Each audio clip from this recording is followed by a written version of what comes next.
몽골 제국이 유럽을 짓밟던 시절 온 대륙이 동방의 기마 민족들 앞에서 무릎을 꿇었습니다. 그런데 말입니다. 이 강대한 제국의 최초로 진짜 타격을 가한 세력이 누구였을지 아시겠어요? 러시아도 아니고 폴란드도 아니었습니다. 놀랍게도 그 주인공은 여전히 나무와 번개를 숭배하던 이교도 국가, 바로 리투아니아였죠. 1362년 남부 우크라이나의 한 강가에서 벌어진 이 충격적인 승부가 유럽 역사의 흐름을 완전히 바꿔놓았습니다. 수백 년 동안 역사 속에 묻혀있던 진실을 파헤쳐보는 시간을 가져보겠습니다. 이 전투는 단순한 승부가 아니라 동유럽 전체의 운명을 결정짓는 분수령이었거든요.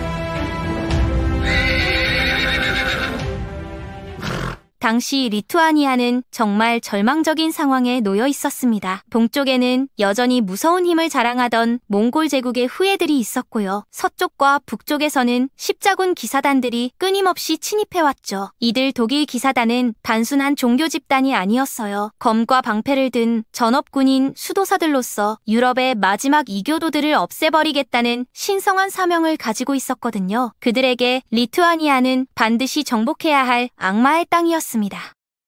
그런데 더 놀라운 것은 이런 지리적으로 불리한 조건 속에서도 리투아니아가 어떻게 살아남았느냐는 점입니다. 답은 간단했어요. 그들은 약탈과 전쟁으로 먹고 살았던 거죠. 울창한 숲과 늪지대로 뒤덮인 리투아니아는 대규모 농업에는 적합하지 않았습니다. 하지만 뛰어난 전사들을 키워내는 데는 최적의 환경이었어요.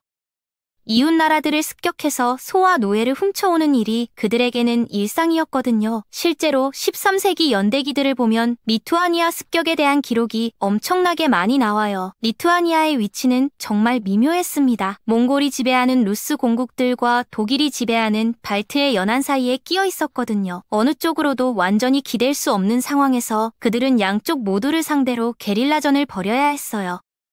더 흥미로운 점은 리투아니아가 여전히 이교도 국가였다는 사실입니다. 14세기 중반까지도 그들은 고대 발트족의 종교를 유지하고 있었어요. 나무와 불, 번개를 숭배하고 산림 속에서 신비로운 의식을 치르는 민족이었죠. 이런 종교적 차이는 단순한 문화적 특징이 아니라 정치적 무기가 되기도 했습니다. 기독교 국가들은 리투아니아를 정복할 명분을 얻었고 리투아니아는 종교적 자유를 지키기 위해 더욱 치열하게 싸워야 했거든요.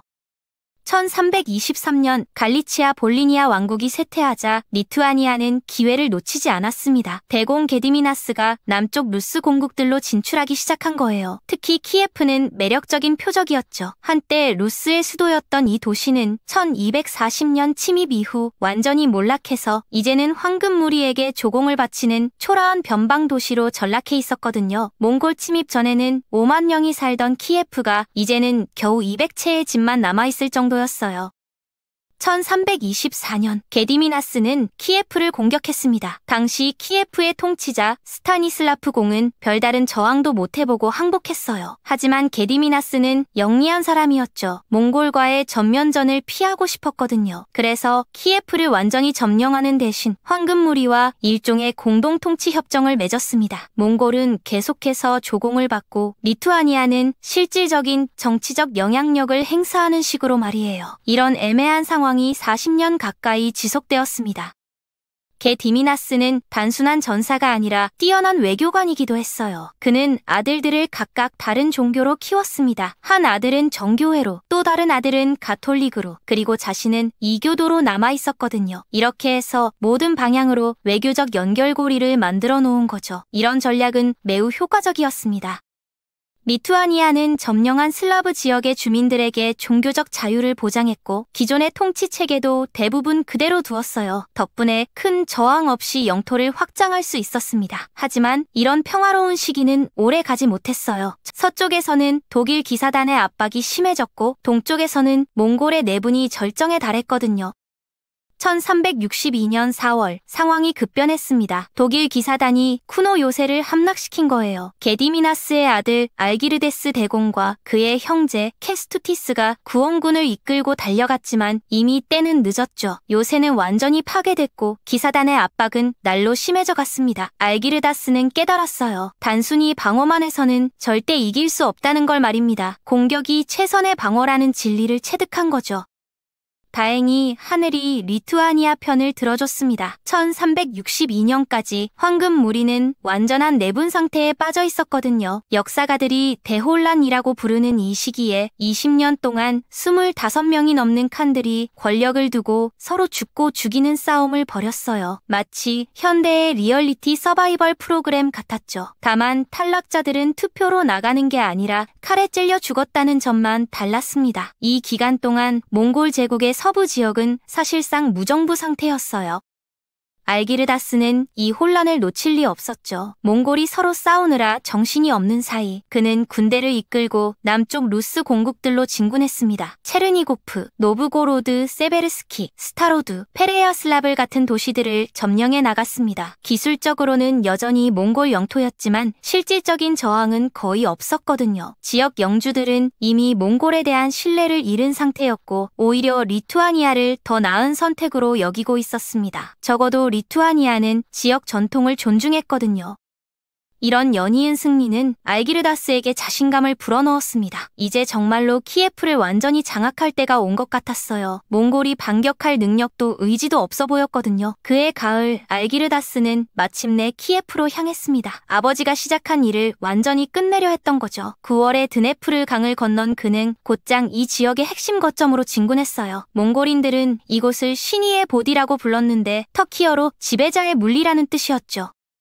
리투아니아인들은 푸른 물리라는 의미로 이해했고요. 그래서 이 전투가 블루워터 전투라고 불리게 된 겁니다. 정확한 위치에 대해서는 여전히 논란이 있지만 대부분의 역사가들은 현재의 우크라이나 남부 지역으로 추정하고 있어요. 전투는 남부 부그 강의 지류인 시뉴아강 근처에서 벌어졌을 것으로 추정됩니다. 흑해로 흘러가는 이 강은 무역로와 교통의 요충지였거든요. 이 지역을 장악하는 것은 단순히 키예프를 얻는 것 이상의 의미가 있었어요. 문제는 리투아니아인들이 자신들의 승리를 자세히 기록해놓지 않았다는 점이에요. 다른 유럽 국가들처럼 뭐든지 문서로 남기는 습관이 없었던 거죠. 우리가 가진 가장 상세한 기록은 16세기 연대기 작가 마체이 스트리코프스키가 남긴 건데 이미 전투가 끝난 지 200년이나 지난 뒤의 일이었습니다. 그래도 당시 상황을 어느 정도 추정해 볼 수는 있어요. 알기르다스는 형제 케스투티스와 코리아스 그리고 드미트로라는 인물과 함께 군대를 이끌었습니다. 흥미롭게도 드미트로는 슬라브계 이름이에요. 아마도 리투아니아의 동맹이나 속국 지배자였을 가능성이 높죠. 이는 이 전투가 단순한 리투아니아 대 몽골의 구도가 아니었음을 시사합니다. 리투아니아는 이미 다민족 연합체의 성격을 띠고 있었거든요. 리투아니아군은 대략 2만에서 2만 5천 명 정도였던 것 같아요. 연이은 승리로 사기가 충천했던 정예 부대였죠. 반면 몽골군도 비슷한 규모였지만 대부분 경기병으로 구성되어 있었습니다. 중기병들은 다른 전선에 투입된 상황이었거든요. 1362년 당시 몽골 기병대는 칭기스칸 시절의 그 무서운 군대와는 거리가 멀었습니다. 20년간의 내전으로 훈련도 제대로 받지 못했고 무기와 갑옷의 질도 떨어진 상태였어요. 하지만 여전히 위험한 적이었습니다. 몽골군을 지휘한 것은 3명의 칸이었습니다. 쿠차라, 카라분다, 그리고 디미트리였어요. 이 중 디미트리는 기독교 이름이라는 점이 흥미롭죠. 당시 몽골 귀족 중에는 정교회로 개종한 이들이 꽤 많았거든요. 이는 몽골 제국의 변화를 보여주는 중요한 단서입니다. 12월 초 두 군대가 강변에서 마주쳤습니다. 초겨울에 차가운 바람이 불어오는 가운데 양쪽 모두 최후의 결전을 준비했어요. 몽골 경기병들이 일렬로 늘어서서 그들이 가장 잘하는 전술을 펼칠 준비를 했습니다. 빠르게 접근해서 화살을 쏘고 다시 재빨리 후퇴하는 히트앤런 전술 말이에요. 적이 지쳐 쓰러질 때까지 계속 반복하는 겁니다. 이 전술은 수백 년 동안 기마민족들이 사용해온 검증된 방법이었거든요. 하지만 알기르다스는 무모한 돌격 대신 치밀한 계획을 가지고 있었습니다. 그는 군대를 6개 부대로 나누어 반원형으로 배치했어요. 보병들은 방패를 단단히 잠그고 창을 준비해서 바위처럼 견고한 방어선을 형성했습니다. 기병대는 양 측면에 숨어서 적절한 순간을 기다렸죠. 알기르다스의 계획은 간단했습니다. 몽골군이 보병 방진에 집중하는 동안 측면에서 기습 공격을 가하는 거였어요. 고전적인 포위 선멸 전술이었죠. 전투가 시작되자 몽골 기병들이 화살 세례를 퍼부었습니다. 리투아니아군의 측면을 노려서 약화시킨 다음 본격적인 공격을 가할 작전이었어요. 그런데 문제는 리투아니아 보병들이 꿈쩍도 하지 않았다는 점입니다. 방패 뒤로 웅크리고 자리를 지켰거든요. 화살이 빗발쳤지만 큰 피해는 없었어요. 리투아니아 보병들은 오랜 기간 독일 기사단과 싸우면서 이런 상황에 익숙해져 있었습니다. 기동전보다는 견고한 방어에 특화되어 있었던 거죠. 몇 차례 화살 공격을 시도했지만 별 효과가 없자 몽골군 지휘관들은 당황하기 시작했습니다. 평소 같았으면 적군이 대열을 흐트러뜨리거나 후퇴를 시작했을 텐데 리투아니아군은 전혀 움직이지 않았거든요. 오히려 시간이 갈수록 포위망이 좁혀지는 느낌이었어요. 히트앤런 전술이 먹히지 않자 몽골군 지휘관은 결단을 내려야 했습니다. 이대로 가다가는 리투아니아군에게 완전히 포위될 수도 있었거든요. 절망적인 상황에서 그는 전면 돌격을 명령했어요. 기병들이 활을 버리고 칼을 뽑아든 채 리투아니아 방패벽을 향해 돌진했습니다. 수천 명의 기병이 일제히 돌격하는 장면은 정말 장관이었을 거예요. 하지만 이것은 몽골군에게는 최악의 선택이었습니다. 바로 그 순간이었어요. 알기르다스가 기다려온 기회 말입니다. 그의 기병대가 양 측면에서 일제히 돌격을 개시했어요. 창과 검을 휘두르며 몽골군의 선봉을 쓸어버리기 시작했죠. 스텝의 기마 민족들은 빠른 소규모 접전에는 능했지만 이런 대규모 근접전에는 취약했습니다. 몽골 기병대가 리투아니아 보병 방진에 부딪히는 순간 승부는 이미 결정됐어요. 마치 화물열차가 벽돌담에 부딪히는 것 같았죠. 근접전에서 기동성은 별 의미가 없었거든요. 오히려 무거운 갑옷과 긴 창을 가진 보병들이 유리했습니다. 3명의 몽골 칸 모두가 전사했다고 기록되어 있어요. 쿠차라, 카라분다, 디미트리가 모두 전장에서 목숨을 잃었죠. 지휘관을 잃은 몽골군은 완전히 무너졌습니다. 조직적인 저항이 불가능해진 거예요. 스텝의 전사들이 하나둘씩 쓰러져 갔습니다. 200년 넘게 동유럽을 지배해온 몽골의 위력이 한순간에 무너지는 순간이었어요. 살아남은 몽골군들은 뿔뿔이 흩어져서 크림반도로 도망쳤습니다. 승리 후 알기르다스는 모든 사람이 자신의 승리를 알 수 있도록 했습니다. 친인척들에게 영토를 분배하고 몽골의 세금 징수관들을 모조리 쫓아냈어요. 도시들을 요새화하기 시작했는데 이는 황금무리의 지배 하에서는 절대 금지된 행위였죠. 기본적으로 전 지역을 몽골 속국에서 리투아니아의 거점으로 완전히 바꿔버린 거예요. 키예프에는 알기르다스의 아들 블라디미르가 공작으로 임명되었습니다. 정교회 신자인 그는 지역 주민들의 환영을 받았어요. 대부분의 정복자들과 달리 리투아니아는 점령지 주민들에게 종교나 문화를 강요하지 않았습니다. 정교회 기독교와 비잔틴 전통을 그대로 인정했어요. 지역 통치자들도 대부분 그대로 두었죠. 이런 관용 정책은 우리는 옛것을 파괴하지도 않고 새것을 강요하지도 않는다는 유명한 말로 요약됩니다. 현대 우크라이나 학자들이 리투아니아를 역사상 가장 자비로운 정복자라고 평가하는 이유죠. 실제로 리투아니아 통치 시기는 우크라이나 역사에서 비교적 평화로운 시기로 기억되고 있어요. 이런 정책의 배경에는 현실적인 이유도 있었습니다. 리투아니아는 인구가 많지 않은 국가였거든요. 정복한 슬라브 지역의 인구가 리투아니아 본토보다 훨씬 많았어요. 강압적인 통치를 했다간 끊임없는 반란에 시달렸을 겁니다.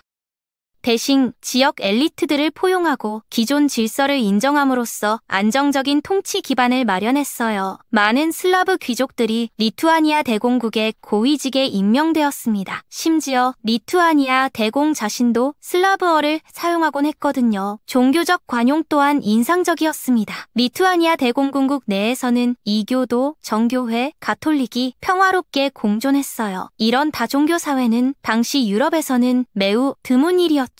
대부분의 국가들이 종교적 통일을 추구하던 시대였거든요. 알기르다스는 황금무리의 실력자 마마이가 몽골 내전에서 패배할 것이라고 생각했습니다. 그렇게 되면 반격할 힘도 없을 거라고 판단했던 거예요. 그런데 마마이는 패배하지 않았어요. 오히려 승리하고 크림반도로 돌아왔죠. 휴가에서 돌아와 보니 집이 완전히 다른 사람 손에 넘어가 있는 기분이었을 겁니다. 키예프와 주변 공국들이 모두 리투아니아 손에 넘어가 있었거든요. 당연히 마마이는 분노했지만 곧바로 전쟁을 벌일 수는 없었어요.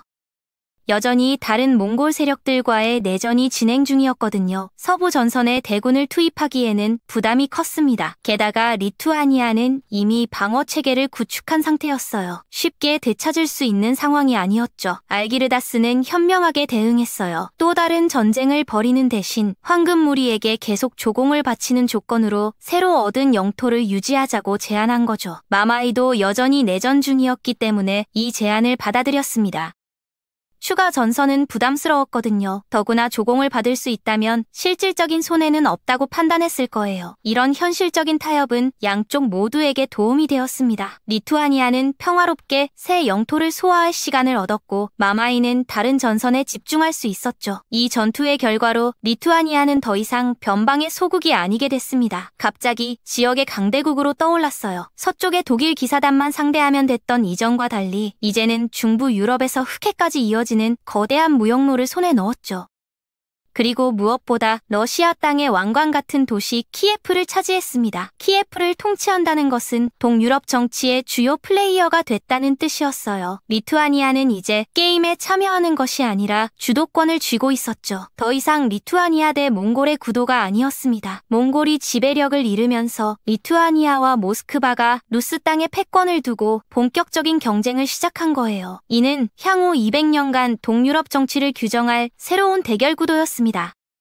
알기르다스는 모든 루스 공국이 자연스럽게 리투아니아에 속해야 한다고 선언했습니다. 1358년 신성 로마 황제에게 편지를 쓰기도 했고 모스크바가 항복하지 않자 1368년부터 1372년까지 세 차례나 침공했어요. 크렘린 성벽 아래까지 진군했지만 모스크바는 끝까지 항복하지 않았죠. 1371년에는 콘스탄티노플 총대주교에게 편지를 써서 자신을 리투아니아의 바실레우스라고 칭하기도 했습니다. 비잔틴 황제의 칭호를 빌려서 자신의 우월함을 과시한 거예요.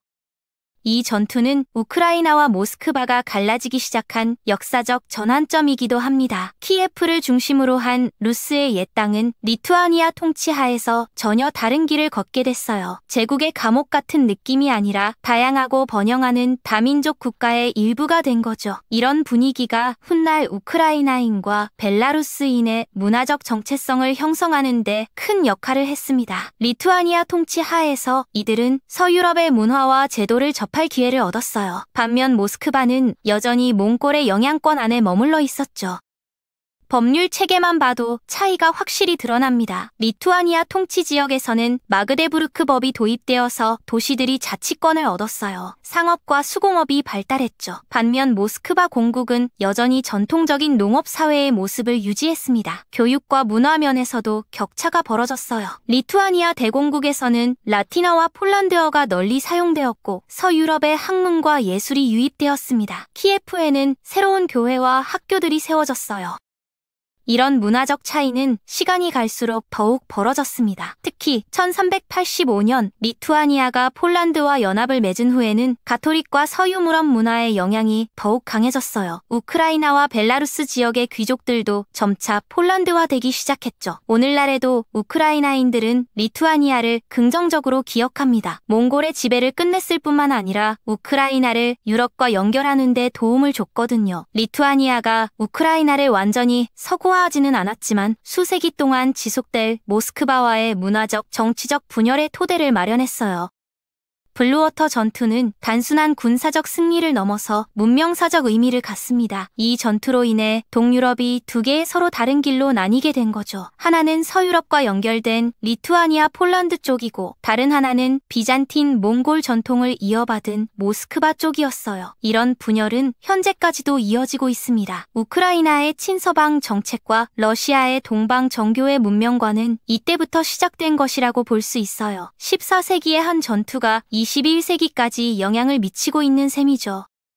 경제적 측면에서도 중요한 변화가 일어났습니다. 리투아니아 통치 하에서 드네프르강 무역로가 다시 활성화되었어요. 발트해에서 흑해까지 이어지는 이 무역로는 바이킹에서 그리스로라고 불리던 옛 루스의 번영을 되살려 놓았습니다. 리투아니아 대공국이 영원히 지속되지는 않았지만 동유럽을 형성하는 데 미친 영향은 엄청났습니다. 15세기에 폴란드와 합병된 후에도 리투아니아가 만들어 놓은 다민족 연방국가의 틀은 그대로 유지되었어요. 그렇다면 질문이 생기죠. 이렇게 중요한 전투가 왜 별로 알려지지 않았을까요? 헤이스팅스 전투처럼 유명하지 못한 이유는 뭘까요? 아마도 당시 연대기 작가들이 특별히 문학적 영감을 받지 못했던 모양이에요. 아니면 후대 역사가들이 다른 더 화려한 전쟁들에 정신이 팔려 있었던 걸 수도 있고요. 특히 서유럽 중심의 역사 서술에서는 동유럽의 사건들이 상대적으로 소홀히 다뤄지는 경향이 있었죠. 십자군 전쟁이나 백년 전쟁에 비해서 관심이 적었던 거예요. 언어의 장벽도 한몫했을 것 같습니다. 리투아니아어나 슬라브어로 된 기록들이 서유럽에 알려지기까지는 시간이 오래 걸렸거든요. 게다가 리투아니아 자체가 16세기에 폴란드에 흡수되면서 독립적인 역사 서술 전통이 사라져버렸어요. 하지만 가장 큰 이유는 승자가 역사를 쓴다는 점일 겁니다. 결국 모스크바가 동유럽의 패자가 되었고 러시아 제국의 역사가들은 자신들에게 불리한 이야기를 강조하고 싶어 하지 않았겠죠. 몽골을 물리친 것은 모스크바라는 내러티브가 더 매력적이었을 거예요. 어쩌면 역사는 그것을 기록하는 자의 관점에 따라 달라진다는 증거일지도 모릅니다. 같은 사건이라도 누가 어떤 목적으로 기록하느냐에 따라 완전히 다른 이야기가 될 수 있거든요. 블루워터 전투는 그런 역사의 아이러니를 보여주는 대표적인 사례라고 할 수 있어요. 그래도 이 전투의 의미는 결코 작지 않습니다. 몽골 제국의 쇠락을 알린 신호탄이었고 동유럽 새로운 시대의 서막이었거든요. 비록 많은 사람들에게 알려지지는 않았지만 역사의 흐름을 바꾼 결정적 순간이었던 거죠.